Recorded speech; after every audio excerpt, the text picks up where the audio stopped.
ఉదాహరణ నేను చెప్దలుచుకున్నా. నిన్న బొబ్బుల్లో నేనేమో రాజాం నియోజకవర్గానికి అబ్జర్వర్గా వెళ్ళా.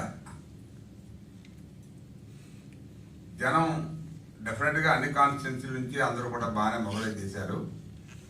మీటింగ్ స్టార్ట్ అయ్యేసరికి చంద్రబాబు నాయుడు గారు వచ్చేసరికి 1:20 అయింది. ఆయన డయాస్ దగ్గరికి వచ్చేసరికి మేమందరం వేదిక మీద కూర్చున్నాం. బాబు ఈ జనం ఉంటారా, అసలు ఎవడైనా వింటాడా, మహానుభావులు. మరి టైం అయితే లేట్ అయిపోయింది.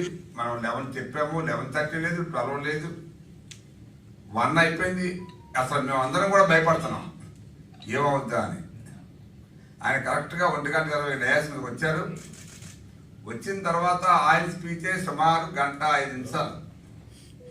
1:05 కూడా ఎవడు ఒక్కడు కూడా పిన్ డ్రాప్ సైలెన్స్, మాట్లాడితే గట్టిగా కేకలు, ఇవన్నీ కూడా చూసి నిజంగా మేము అనుకున్నాము అంటే జనంకి ఇప్పుడు మార్పు వచ్చింది. ఎట్టి పరిస్థితుల్లో కూడా తెలుగుదేశం పార్టీని గెలిపించాలనే ఆలోచన ప్రజల్లో ఉంది. కాబట్టి మేము ట్రావెల్ చేసినప్పుడు కూడా ఆటోలో 20 మంది 30 మంది ఒక ఆటోలో, మన వైజాగ్ 4 ఎకరం. ఇక్కడ సిటీ వాతావరణాన్ని బట్టి చెప్తున్నాను నేను. అంటే ఎక్కడంటే ఇష్టం లేక కాదు, ఇక్కడ అంతా కొంచెం ఫ్రీడమ్. కానీ అక్కడ అలా కాదు, ఎంతమంది ఎక్కితే అంత మంచిదని ఒక ఆటో మీద 20 మంది వచ్చి ఆ సమావేశానికి అటెండ్ అయ్యారంటే నిజంగా మేము ఆశ్చర్యపోయాం. కరెక్ట్గా 2:05కి మీటింగ్ క్లోజ్ చేశారు. ఒక్కడు కూడా పిన్ డ్రాప్ సైలెన్స్ కదలలేదు మీటింగ్లో. అందువల్ల మాకు అర్థమైంది, మీకు కూడా అర్థమై ఉంటుంది, ప్రజలకు అర్థమైంది. డెఫినెట్గా రేపు ప్రజలు ఏదైతే ఈ నరరూప రాక్షసుడు పరిపాలించిన పరిపాలన ఉందో దాన్ని అంతమొందించడానికి డెఫినెట్గా ప్రజలందరూ సిద్ధంగా ఉన్నారు. కాకపోతే ఇంకా మేము పార్టీ పరంగా మా నాయకులందరూ కూడా ఇంకా ఈ విషయాలన్నీ కూడా ప్రజల్లోకి తీసుకెళ్ళి ఇంకా చైతన్యం తేవాలని చెప్పి ఆలోచనతో పనిచేస్తున్నాం. మా నాయకులు మేము కూడా ముఖ్యంగా ఇప్పుడున్న ముఖ్యమంత్రి మనకి ఇచ్చిన హామీలు ఏవైతే ఉన్నాయో నవరత్నాలు అని చెప్పాడు, మోసాలు చేశాడు. ఇప్పుడే సోదరులు చెప్పినట్టు నాకు పాస్బుక్ ఇచ్చారు, దాని మీద వాడి ఫోటో వేశారు. బ్యాంక్ వెళ్తే బ్యాంక్ వాళ్ళు లోన్ అడిగితే బాబు ఈ ఫోటోలు ఉంటే మాత్రం లోన్ ఇవ్వమని చెప్తున్నారు. ఈ పాస్బుక్ చెల్లలేక ఈ ఫోటోలు అవి తీసిన తర్వాత మామూలు జనరల్గా ఉన్న పాస్బుక్లు ఉంటేనే తప్పితే మేము యాక్సెప్ట్ చేయం బాబు ఈ ఫోటోలు.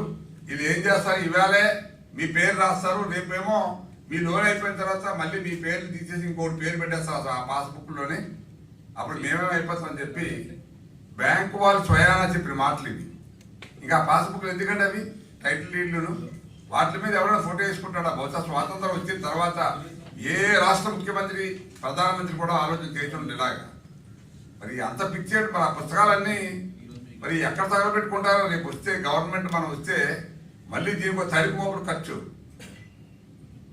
ఇది కాకుండా ఇవాళ ఆయన చెప్పిన పథకాలన్నీ ఉన్నాయి. ఉదాహరణకి ఇవాళ మందు నేను నిషేధం చేస్తే కానీ మీ దగ్గర ఓట్లు ఆడని చెప్పాడు. మరి వీళ్ళు ఏం ముఖం పెట్టుకుని ఓట్లు అడుగుతాడండి, సిగ్గుందా ఏమైనా? మరి పిల్లలకేమో ప్రతి జాన్యువరిలో నేను జాబ్ నోటిఫికేషన్ ఇస్తాను, ప్రతి సంవత్సరం ఏవైతే ఖాళీలు ఉంటాయో ఆ ఖాళీలు నింపేస్తానని చెప్పాడు. ఆనాడు నందమూరి తారక రామారావు గారు 1982లో తెలుగుదేశం పార్టీ ఆవిర్భించినప్పుడు మా వయసు కేవలం 15 సంవత్సరాలు. అప్పుడు 8వ తరగతి చదువుతున్నాం. గణబాబు మీ అంత క్లాస్మేట్స్ చదువుతున్నాం. ఆ రోజున అతను పిలిపించిన పిలుపుకి ఆంధ్రప్రదేశ్లో ఆబాల గోపాలం మంత్రముగ్ధమై అతను వెన్నంటి నడిచి మరి 1983 జనవరి 9న మరి కేవలం 9 నెలల్లోనే ఒక అధికారాన్ని ఇచ్చి సీఎం అని చేసిన పిలుపది రా కదలిరా. సేమ్ అదే పిలుపును ఈరోజు శ్రీ నారా చంద్రబాబు నాయుడు గారు ఆంధ్రప్రదేశ్ రాష్ట్ర వ్యాప్తంగా దీనికి కనిగిరిలో శ్రీకారం చుట్టి తర్వాత ఆళ్లగడ్డ, తిరువూరు, ఆచంట, బొబ్బిలి, తుని బహిరంగ సభలు సుమారు 6 బహిరంగ సభలను విజయవంతంగా పూర్తి చేసి ఈరోజు ఇంకా నరసరావుపేటకి వెళ్ళడానికి సిద్ధంగా ఉన్నారు. మరి ఈ బహిరంగ సభలు ఎక్కడ చూసినా సరే ప్రజలు ఆడ మగ పిల్లలు పెద్దలు అందరూ ఉర్రూతులవుతున్నారు అతని స్పీచ్కి, అతని మాటలకి, అతను ఏం చెప్తారా వినడానికి కోసం మరి తండోపతండాలుగా వచ్చి ఆ బహిరంగ సభను విజయవంతం చేస్తున్నారు. నాయకులు, కార్యకర్తలు మరి సమీకరణ సగం అయితే భాగం కంటే ఎక్కువ స్వచ్ఛందంగా వచ్చిన వాళ్ళే ఉన్నారు. మరి ఈ సభలు విజయవంతం కావడానికి ఈ జగన్ మోహన్ రెడ్డి యొక్క విధ్వంస పాలనే కారణం. ఉదాహరణకి తీసుకుంటే విశాఖపట్నంలో ఎన్నో రహదారులు వెడల్పు చేస్తున్నారు.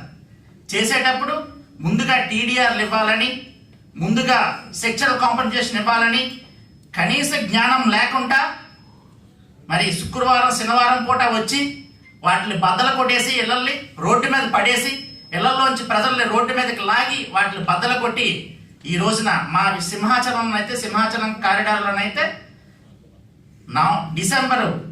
నవంబర్ 18వ తేదీన కొట్టేశారు. ఈ రోజుకి టీడీఆర్లు ఇవ్వలేదు.